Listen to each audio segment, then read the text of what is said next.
കൃഷിയിലേക്ക് വന്നതൊക്കെ എങ്ങനെയാണ്? Green village healthy India, ആരോഗ്യമുള്ള ഭാരതത്തിന് ആരോഗ്യമുള്ള ഒരു ഗ്രാമം. ടെറസിൽ വാഴ കൃഷി നടത്തുന്നത് അങ്ങനെ ഒത്തിരി പേരൊന്നും ചെയ്തിട്ട് കാണില്ലേ? വളങ്ങളെന്ന് പറഞ്ഞാൽ രാസവളമൊന്നുമല്ല. രാസവളമൊക്കെ ഇട്ട് ഇത് വലിയ കൊലയാകും. നമുക്ക് ഇതൊക്കെ മതി. നമുക്ക് എന്താണ് ഒരു കുടുംബത്തിന് ആവശ്യം? നമ്മുടെ അതെ, അപ്പോഴും നമ്മുടെ മനസ്സിന്റെ ഉള്ളിൻ്റെ ഉള്ളിൽ ഇങ്ങനെ ഇതൊക്കെ ഇങ്ങനെ ഉറങ്ങിക്കിടക്കുകയായിരിക്കുമല്ലോ. അവസരങ്ങൾ വരുമ്പോൾ ഇവരൊക്കെ പുറത്തിറങ്ങും. നമുക്കിതൊക്കെ ചെയ്യാം. സമയമില്ലെന്ന് പറയുന്നത് വെറും ഒരു എക്സ്ക്യൂസാണ്. ഞാൻ എത്രമാത്രം സീരിയസ് ആയിട്ട് ഇതിനോട് ഇടപെടുന്നു, അതിൻ്റേതായിട്ടുള്ള സന്തോഷം എനിക്കുണ്ട്.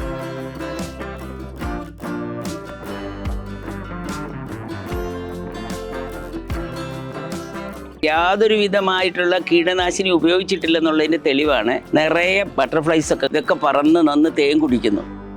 ഒരുപാട് റെയർ ആയിട്ടുള്ള ഔഷധ സസ്യങ്ങളൊക്കെ നമുക്ക് ഇവിടെ ഈ ഒരു തോട്ടത്തിലുണ്ട് കേട്ടോ. വാങ്ങുന്ന സാധനത്തിന്റെ ആ ക്വാളിറ്റി എന്താണെന്ന് നമുക്കറിയാം.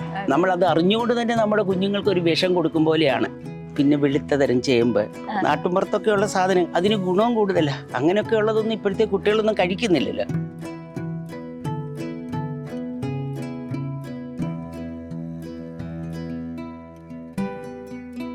നമ്മുടെ വീട്ടിലേക്ക് ആവശ്യമായ പച്ചക്കറികളും പഴങ്ങളും ഒക്കെ നമ്മുടെ വീട്ടിൽ തന്നെ കൃഷി ചെയ്യുക എന്ന് പറയുന്നത് വളരെ വലിയൊരു കാര്യമാണ് അല്ലേ? വീട്ടില് സ്ഥലം ഇല്ലാത്തവര് ടെറസിലും കൃഷി ചെയ്യാറുണ്ട്. ഇന്ന് നമ്മൾ കാണാൻ പോകുന്ന അതുപോലെ ഒരു ടെറസാണ്. ഈ ടെറസിൽ കൃഷി ചെയ്തിരിക്കുന്നത് പച്ചക്കറിയും പഴങ്ങളും എല്ലാം ഉണ്ട്. വാഴ കൃഷി വരെ ഈ ടെറസിലുണ്ട്. നമുക്കൊന്ന് പോയി കണ്ടാലോ? നമസ്കാരം. നമസ്കാരം. ഇതാണ് ഡോക്ടർ ഇന്ദിര രാജൻ. വളരെ തിരക്കിനിടയിലും കൃഷി ചെയ്യാനായിട്ട് ഒരു സമയമൊക്കെ മാറ്റി വെക്കുന്നുണ്ട് അല്ലേ? എന്തൊക്കെയാണ് കൃഷിയുടെ വിശേഷങ്ങളൊക്കെ? അതൊക്കെ പറഞ്ഞു കഴിഞ്ഞാൽ വളരെ രസകരമാണ്. കുറേ കൃഷികളുണ്ട്. സീസണലായിട്ട് അങ്ങനെ കൃഷി ചെയ്യും. അതൊരു കൃഷിയുടെ ഒരു ഫുൾ ടൈം കൃഷിയൊന്നും അല്ല. ടെറസിൽ നമുക്ക് ആവശ്യമായ പച്ചക്കറികൾ ഇങ്ങനെ പല വെറൈറ്റി, നമുക്ക് കുറേ വെറൈറ്റി ഉണ്ടല്ലോ. ഒരേ ഒരു ഐറ്റം മാത്രമല്ല, നിരവധിയായ വെറൈറ്റികൾ നമ്മുടെ കാലാവസ്ഥയ്ക്ക് അനുകൂലമായിട്ട് കൃഷി ചെയ്യുക. അത് കുറച്ച് സമയം, ദിവസം ഒരു 1.5 മണിക്കൂർ, അത്രേ ഉള്ളൂ. 1.5 മണിക്കൂർ. പിന്നെ സമയമില്ല. പിന്നെ നമ്മൾ ഒഫീഷ്യലായിട്ടുള്ള വർക്കിലേക്ക് പോകുക. അങ്ങനെ കൃഷി ചെയ്യുക. നല്ല കുറേ പേര് നിങ്ങൾക്ക് വന്ന് കാണാമല്ലോ. കണ്ടു കഴിയുമ്പോഴല്ലേ പറയുന്നത്. ഇവിടുന്ന് നമ്മൾ അധികം സംസാരിക്കുന്നില്ല. നല്ല നമുക്ക് പോകാം. വരും. ഓ, ഇന്നെന്താ.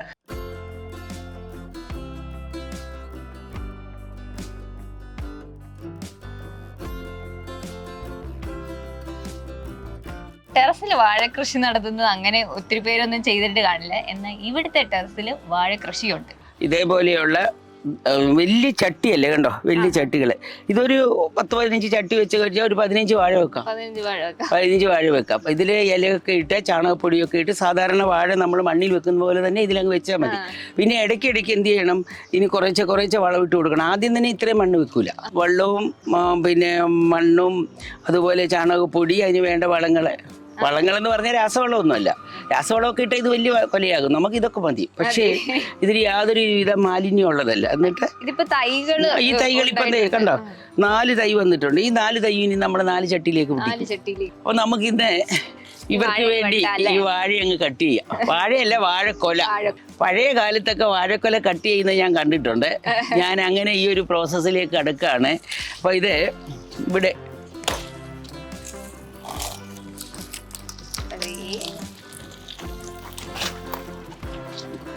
പിടിക്കുക.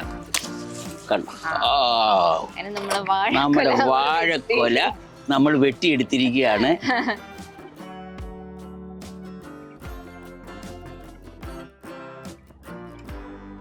ഇവിടെ നമ്മളിപ്പോ ഒത്തിരി വെറൈറ്റി പച്ചക്കറികൾ കണ്ടു, ചെടികൾ കണ്ടു. എന്തൊക്കെയാണ് ഇവിടുത്തെ വെറൈറ്റീസ്? ഏതൊക്കെ തരത്തിലുണ്ട്? വെറൈറ്റി ഉണ്ട്, പല വെറൈറ്റീസും ഉണ്ട്. അതിൽ പച്ചക്കറികളെന്ന് പറഞ്ഞു കഴിഞ്ഞാൽ സാധാരണ സീസണലായിട്ടുള്ള പച്ചക്കറികൾ.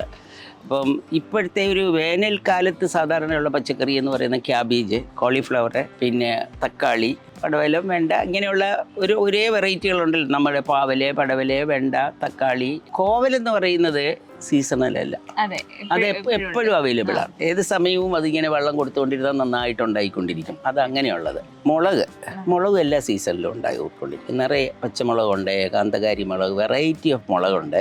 മണ്ണിനടിയിൽ ഉള്ളത് അത് ഞാൻ എന്ത് ചെയ്യുമെന്ന് ചോദിച്ചാൽ ചാക്കിനുള്ളിൽ ഇല ഇട്ടിട്ട്, നിറയെ ഇലയൊക്കെ അവൈലബിൾ അല്ലേ നമ്മുടെയൊക്കെ വീടുകളിലെ മരങ്ങളൊക്കെ ഇഷ്ടം പോലെ കരിയിലയാണ്. ഇതെല്ലാം കൂടെ അടിച്ചു കൂട്ടി അതിനകത്ത് ചേന മുറിച്ച് വെച്ചാൽ പിന്നെ കൂടെ കുറച്ച് മണ്ണ് ഇട്ട് കൊടുക്കും, ചാണകപ്പൊടി ഇട്ട് കൊടുത്ത്. കഴിഞ്ഞ വർഷത്തെ ചേന എനിക്ക് തോന്നുന്നു 8.5 കിലോ വരെയുള്ള ചേന കിട്ടി. അത് പാക്കറ്റിൽ നിന്ന് പൊട്ടിച്ചെടുക്കാൻ തന്നെ നമ്മൾ കഷ്ടപ്പെട്ടു, അതിങ്ങനെ കീറിയെടുക്കായിരുന്നു പാക്കറ്റ്. അതേപോലെ ചേനയുണ്ടാകും, പിന്നെ വെളുത്ത തരം ചേമ്പ്, നാട്ടുമ്പുറത്തൊക്കെയുള്ള സാധനങ്ങളാണ്. പക്ഷേ ഇറ്റ്സ് വെരി ടേസ്റ്റി, അതിന് ഗുണവും കൂടുതലാണ്. അങ്ങനെയൊക്കെ ഉള്ളതൊന്നും ഇപ്പോഴത്തെ കുട്ടികളൊന്നും കഴിക്കുന്നില്ലല്ലോ. ചേമ്പ്, ചേന, അതുപോലെ കാച്ചില്, പിന്നെ ചെറുകിഴങ്ങ്, ഇങ്ങനെയൊക്കെ മണ്ണിനടിയിലുള്ള സാധനങ്ങൾ. അതൊരു വേറൊരു സെക്ടറാണ്. Variety of വാഴയുണ്ടായിരുന്നു. അത് പിന്നെ സാധാരണ അതിനെ കുറച്ച് മണ്ണൊക്കെ മതി. നമ്മൾ വിചാരിച്ചിരിക്കുന്ന മണ്ണിൽ വെച്ച് കുറേ സ്പേസൊക്കെ ഇട്ട് നമ്മളൊരു ഒരു കർഷകർ ചെയ്യുന്ന രീതിയിലൊക്കെ ചെയ്താലേ ഇതൊക്കെ ഉണ്ടാവുള്ളൂ. അങ്ങനെയാണ്. പക്ഷെ എന്നിരുന്നാലും മണ്ണൊക്കെ ഇളക്കി കൊടുക്കണമല്ലോ, വേരോട്ടമൊക്കെ ഉണ്ടാകാൻ വേണ്ടി. അങ്ങനെ വെറൈറ്റി ഓഫ് അങ്ങനെയുള്ള സാധനം. പിന്നെ കരിവേപ്പൊക്കെ ഉണ്ട്, ഇലകൾ, പുതിന, മല്ലി, കരിവേപ്പില. പുതിന ഇലയുണ്ട്, മല്ലി ഇലയുണ്ട്, കരിവേപ്പിലയുണ്ട്. പുതിന ഇലയൊക്കെ അവിടെ ഉണ്ടായതിപ്പുണ്ട്. അതുപോലെ കരിവേപ്പ്, വീടിന് മുകളിലോട്ട് ഓടി വന്നാൽ നമുക്ക് കരിവേപ്പില എടുക്കാം, പച്ചമുളക് എടുക്കാം, ഇഞ്ചി പാക്കറ്റ് 100 പാക്കറ്റ് ഇഞ്ചിയാണ്. ഇഞ്ചി വെച്ചിട്ടുണ്ട്, താഴെ ഞാൻ കാട്ടിത്തരാം. ഇഞ്ചിയുണ്ട്. ആ ഇഞ്ചി നമ്മളൊരു പാക്കറ്റിനുള്ളിലാണ്. അത് ശരിക്കും ഒരു പാക്കറ്റ് പൊട്ടിച്ചാൽ ഒരു 3.5-4 കിലോ ഇഞ്ചിയോളം കിട്ടും പോരെ. നമുക്കത് എത്ര ഇങ്ങനെയൊക്കെയുള്ള നമുക്ക് എന്താണ് ഒരു കുടുംബത്തിന് ആവശ്യം നമ്മുടെ. അതെ. പിന്നെ മത്തൻ, വെള്ളരി, മത്തൻ ഇപ്പം ഞാൻ കാട്ടിയല്ലോ, മത്തനൊക്കെ ചോദിക്കും ടെറസിൽ പോയി. ഇങ്ങനെ പന്തലിലൊക്കെ മത്തൻ ഉണ്ടാകുന്ന വെറൈറ്റി ഓഫ് മത്തൻസ് ഉണ്ട്. അതിപ്പോൾ ഒരു യെല്ലോ കളറിലൊരു പ്രത്യേകതരം മത്തൻ. പിന്നെ വഴുതന, നീല വഴുതന, വെള്ള വഴുതന, പിന്നെ ഇതേപോലെയുള്ള ഈ ഗ്രീൻ ഈ വഴുതന, ഇങ്ങനെയൊക്കെയുള്ള വഴുതനകൾ. ഇനി അങ്ങനെ പച്ചക്കറികളുടെ ഒരു വലിയ ശേഖരം തന്നെയാണ്. കൂടാതെ ഇത് നിങ്ങൾക്ക് കാട്ടിത്തരാം. ഈ സാധനം ഇത് ആരോ റൂട്ടാണ്. ആരോ റൂട്ട് ബിസ്ക്കറ്റ്, ആരോ റൂട്ട്. കുഞ്ഞുങ്ങൾക്കൊക്കെ ആരോ റൂട്ട് പഴയ കാലത്ത് കൊടുക്കുന്നത് ഇതിൻ്റെ കിഴങ്ങ് അരച്ച് പൊടി ഉണക്കി പൊടിച്ചൊക്കെ ആയിരുന്നു കൊടുത്തുകൊണ്ടിരുന്നത്. ഇതാണ് ഇതിപ്പോൾ ഇളക്കുകയാണെങ്കിൽ ഈ ഒരു ചട്ടി നിറഞ്ഞങ്ങനെ നിൽക്കുകയാണ് ആരോ റൂട്ട്. അതേപോലെ ഇതാ നോക്കൂ. ഇത് അല്ലവേറെ കറ്റാർവാഴയൊക്കെ നമ്മൾ കാണുന്നുണ്ടല്ലോ. തലമുടി വളർത്തുന്നതിനും മുഖത്തിൻ്റെ കാന്തി വർദ്ധിപ്പിക്കുന്നതിനും അതോടൊപ്പം തന്നെ ഇതിൻ്റെ ജ്യൂസ് അതൊക്കെ പ്രോസസ്സ് ചെയ്യുന്ന രീതിക്ക് പ്രോസസ്സ് ചെയ്ത് കഴിക്കുകയാണെങ്കിൽ ഇറ്റ്സ് വെൽ ആൻഡ് ഗുഡ്. ഇതെല്ലാം ഇങ്ങനെ അപ്പോൾ ഇതൊക്കെ ഒരു മരുന്ന് വെറൈറ്റി വരും. ഇതൊക്കെ ഞാൻ വളർത്തുന്നത്, ഞാൻ എണ്ണ കാച്ചും. ഇവിടുത്തെ നമ്മുടെ കുട്ടികളുടെ എല്ലാ ആവശ്യത്തിന് എണ്ണ എടുക്കുന്നത് നമ്മൾ തന്നെ കാച്ചിയെടുക്കുകയാണ്. അപ്പോൾ അതിനെ കറ്റാർവാഴ, കയ്യുന്നി, പിന്നെ നീലാമരി, പിന്നെ പനിക്കൂർക്ക, കരിവേപ്പില, ചെമ്പരത്തിയുടെ മുട്ട്, ഇതൊക്കെ. പിന്നെ കച്ചോലം അത്യപൂർവമായിരിക്കുന്നു ഇപ്പം. അപൂർവം നല്ല അത്യപൂർവമാണ്. അത് ഞാൻ കാട്ടിത്തരാം. കച്ചോലം ഭയങ്കര ഔഷധ ഗുണമുള്ളതാണ്. ഇതൊക്കെ ചേർത്തിട്ടുള്ള എണ്ണ കാച്ചി എടുക്കുമ്പോൾ അത് തലയ്ക്ക് കാച്ചാനുള്ള എണ്ണയായി. പിന്നെ കഴിക്കുന്നതിനുള്ള വെറൈറ്റി ഓഫ് ഫുഡിനുള്ള സാധനങ്ങളായി. ഡ്രാഗൺ ഫ്രൂട്ട് ഇപ്പം ഒരു വെറൈറ്റിയാണ്. അത് ബ്ലൂ കളറിലുള്ള ഒരു ഡ്രാഗൺ ഫ്രൂട്ട്, നോർമൽ വെറൈറ്റി അല്ലേ. ബ്ലൂ എന്നല്ല പറയുക, പിങ്ക് കളർ വരണം ഒരു ഡ്രാഗൺ ഫ്രൂട്ട്. അതിൻ്റെ അതും ഉണ്ടായി തുടങ്ങി. പിന്നെ മാതളനാരകം, പിന്നെ പപ്പയ, വെറൈറ്റി ഓഫ് മുളകുകൾ, പിന്നെ ശംഖുപുഷ്പം വരെയുണ്ട്. ഇനിയിപ്പോൾ മഞ്ഞള്, ഇനിയും വേറൊരു അതായത് പിന്നെ കസ്തൂരി മഞ്ഞൾ, നോർമൽ മഞ്ഞൾ, പിന്നെ അങ്ങനെയുള്ള ഇഞ്ചി, അതൊക്കെ ഒരേ ടൈപ്പ് വെറൈറ്റികളാണ്.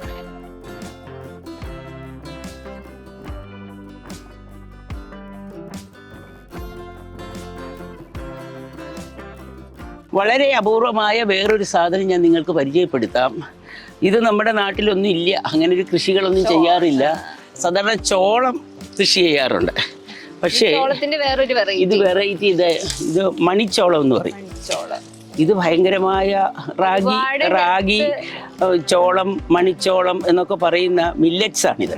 ഇതിനെ പ്രൊമോട്ട് ചെയ്യുന്നതിന് വേണ്ടി പ്രൈം മിനിസ്റ്റർ തന്നെ വലിയ രീതിയിലുള്ള പ്രോപ്പഗാൻഡ കൊടുത്തൊരു പ്രൊമോഷൻ നടന്ന് എക്സ്പോർട്ടിലേക്കൊക്കെ നമ്മൾ വലിയ രീതിയിൽ ഇറങ്ങുന്ന ഒന്നാണ് മില്ലറ്റ്സ്.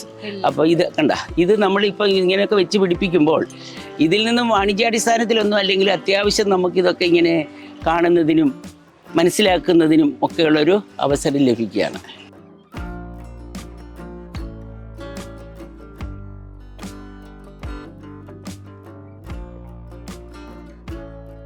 ഒരുപാട് റെയർ ആയിട്ടുള്ള ഔഷധ സസ്യങ്ങളൊക്കെ നമുക്ക് ഇവിടെ ഈ ഒരു തോട്ടത്തിലുണ്ട് കേട്ടോ.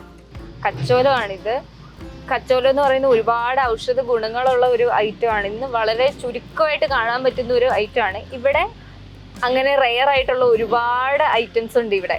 ഈ കച്ചോലം എന്ന് പറയുന്ന കുട്ടികൾക്കുള്ളിലെ വയറിൻ്റെതായ അസുഖങ്ങൾ, അതുപോലെ തന്നെ തലവേദന, എണ്ണ ഉണ്ടാക്കാനൊക്കെ ഉപയോഗിക്കുന്ന ഒരു ഐറ്റം. ഒരു വീട്ടിലേക്ക് വേണ്ട എല്ലാ സാധനങ്ങളും ഈ ടെറസിലുണ്ട്.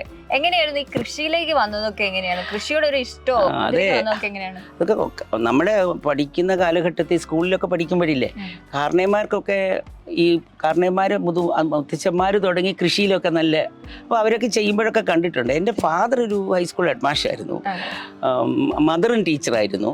പക്ഷേ അവർ കിട്ടുന്ന സമയങ്ങളിലൊക്കെ ഇങ്ങനെയൊക്കെയുള്ള പഴയ ആൾക്കാരല്ലേ, ഇതൊക്കെ ചെയ്യുമ്പോൾ അച്ഛൻ്റെ അടുത്ത് പോയിരുന്ന് അച്ഛൻ ചെയ്യുന്ന വർക്കുകളൊക്കെ കണ്ടുപഠിച്ചിട്ടുണ്ട്. അച്ഛൻ്റെയും ജോലി തിരക്കിൻ്റെ ഇടയിൽ അച്ഛൻ ഇതൊക്കെ ചെയ്യുമായിരുന്നു. അപ്പോൾ ഇത് എന്നെ വളരെ ഇൻഫ്ലുവൻസ് ചെയ്ത് എവിടെയോ മനസ്സിൽ ഇതുണ്ടായിരുന്നു. പക്ഷേ പഠനമൊക്കെ കോളേജ് എഡ്യൂക്കേഷൻ കഴിഞ്ഞു. അതിനുശേഷം ജോലി കിട്ടി. ജോലി എനിക്ക് ഷിപ്പിംഗ് കോർപ്പറേഷനിലായിരുന്നു. അവിടെ കുറച്ച് നാൾ വർക്ക് ഒരു 3-4 വർഷത്തോളം വർക്ക് ചെയ്തു. പിന്നെ ഐ റിസൈൻ ദ ജോബ്. എന്നിട്ട് ഈ ഗ്രാൻഡ് പേരൻസ് തുടങ്ങി എഡ്യൂക്കേഷനെയാണ്. അവരെല്ലാം അധ്യാപക വൃത്തിയിൽപ്പെട്ടവരാണ്. എൻ്റെ ഗ്രാൻഡ് ഫാദർ വാസ് 104 മരിച്ചത്, 104 വയസ്സിൽ. അദ്ദേഹം ഒരു സ്കൂൾ തുടങ്ങി. 104 വയസ്സിൽ മരിച്ച എൻ്റെ ഗ്രാൻഡ് ഫാദർ ഒരു സ്കൂൾ തുടങ്ങി. ആ സ്കൂളിലെ ധാരാളം ഒരു കാലഘട്ടത്തിൽ കുട്ടികൾക്ക് വിദ്യാഭ്യാസം കിട്ടാതിരുന്ന കാലഘട്ടത്തിൽ അതിന് വരെ സൗകര്യം ചെയ്തു കൊടുത്ത ഒരാളാണ്. അപ്പോൾ ആ ഒരു പാരമ്പര്യം നമ്മുടെ മനസ്സിലുള്ളത് കൊണ്ട് ഐ സ്റ്റാർട്ടഡ് സ്കൂൾ തുടങ്ങുന്നതിന് തീരുമാനിച്ചു. പിന്നെ കുറച്ച് നാൾ കോളേജിലൊക്കെ വർക്ക് ചെയ്തു. പിന്നെ സ്കൂളിലേക്ക് വന്നു.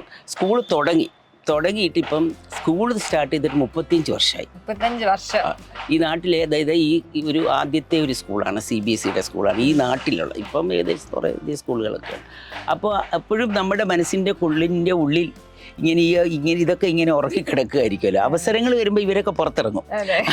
അങ്ങനെ ഒരു 2008 ഡോക്ടർ കലാം നമ്മുടെ സ്കൂളിൽ വന്ന സമയത്ത് അദ്ദേഹം ഒരു പുതിയ പ്രോജക്റ്റിന് തുടക്കം കുറിച്ചു. Green village healthy India. അപ്പോൾ ഒരു ആരോഗ്യമുള്ള ഭാരതത്തിന് ആരോഗ്യമുള്ള കേന്ദ്രം, ഒരു ഗ്രാമം. ആ ഒരു ഗ്രാമം എന്ന് പറയുന്നത്, ഗ്രാമം എന്താണ്? വീടുകളുടെ കൂട്ടായ്മയാണല്ലോ ഒരു ഗ്രാമം. അപ്പോൾ ഒരു ഗ്രീൻ വില്ലേജ് എന്ന് പറയുമ്പോൾ ഒരു ഗ്രീൻ ഹൗസ്, അവിടെ എല്ലാം സുഭിക്ഷമായിട്ടുണ്ടായിരിക്കണം, അവൈലബിളായ സാധനങ്ങൾ.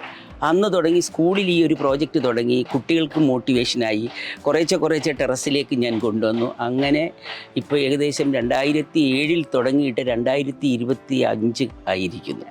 ഇത്രയും നാളും നമുക്കുള്ള ഫുഡിൻ്റെ പച്ചക്കറികളെ, അതേപോലെ എന്തെല്ലാം ആവശ്യമുണ്ട് എക്സെപ്റ്റ് ഉപ്പ്, ബാക്കി എവരിതിങ് നമ്മുടെ സ്ഥലത്ത് കൃഷി ചെയ്യുന്നു. അതായത് ടെറസിൽ ചെയ്യാവുന്ന ടെറസിൽ ചെയ്യുന്നു, ഗ്രൗണ്ടിൽ ചെയ്യാവുന്ന ഗ്രൗണ്ടിൽ ചെയ്യുന്നു. സുഭിക്ഷമായിട്ട് ധാരാളമുണ്ട്. നമ്മൾ ഉണ്ടാകുന്നതനുസരിച്ചിട്ട് നമ്മുടെ സുഹൃത്തുക്കൾക്കൊക്കെ കൊടുക്കും. പിന്നെ സ്കൂളിനൊരു വിപുലമായ ക്യാൻറ്റീനുണ്ട്, ടോട്ടലി പച്ചക്കറി ക്യാൻറ്റീനാണ്. അപ്പോൾ അവിടെയൊക്കെയുള്ള പച്ചക്കറികളെല്ലാം ഇവിടെ നമ്മുടെ ഈ സ്ഥലത്ത് നിന്നുണ്ടാക്കുന്നതെല്ലാം തന്നെ. ക്യാബേജൊക്കെ അങ്ങനെ ഒരു 6 ക്യാബേജ് 7 ക്യാബേജ് ഒരു ദിവസം എടുത്തു കഴിഞ്ഞാൽ ഒരു ദിവസത്തെ ക്യാബേജ് ആയി ഇല്ലേ. കോളിഫ്ലവർ ഒരു 6-7 എണ്ണം എടുത്തു കഴിഞ്ഞാൽ ഒരു ദിവസത്തെ കോളിഫ്ലവർ ക്യാൻറ്റീനിലേക്ക്.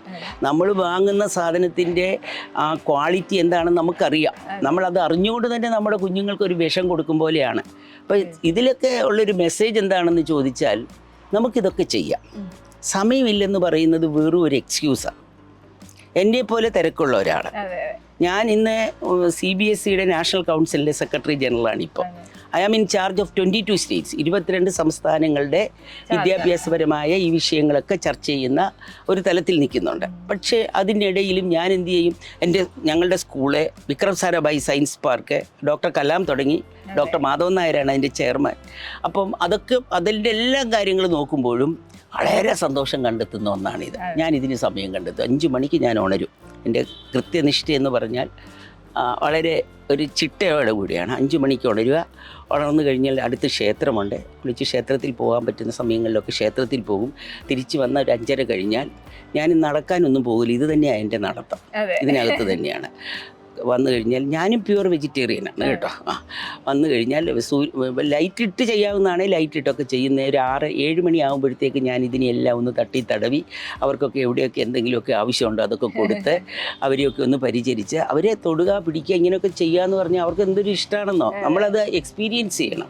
നമ്മൾ വെറുതെ വാഗൊണ്ട് പറഞ്ഞിട്ട് കാര്യം. എന്ത് കാര്യം ഇഷ്ടത്തോടെ ചെയ്താൽ ഭയങ്കര രസമായിരിക്കും. ഇതിന് ചുവടിലേക്കുള്ള ഒരു മണ്ണെടുത്ത് വെക്കുന്നതും ഇഷ്ടത്തോടെ നമ്മൾ വെക്കുന്നതും വാരി എറിയുന്നതും തമ്മിൽ വ്യത്യാസമുണ്ട്. പലരും കൃഷിയിൽ പരാജയപ്പെടുന്നതിന് കാരണം ഏതിനോട് നമ്മൾ അപ്രോച്ച് ചെയ്യുന്നത്, the more seriously we approach the more enjoyable are its attractions എന്നാണ്. എത്ര സീരിയസ് ആയിട്ട് നമ്മൾ അപ്രോച്ച് ചെയ്യുന്നോ അത്രമാത്രം എൻജോയബിൾ ആണ്. ഒറ്റ വാക്കി പറഞ്ഞാൽ അത് തന്നെയാണ് എനിക്ക്. ഞാൻ എത്രമാത്രം സീരിയസ് ആയിട്ട് ഇതിനോട് ഇടപെടുന്നു അതിൻ്റേതായിട്ടുള്ള സന്തോഷം എനിക്കുണ്ട്.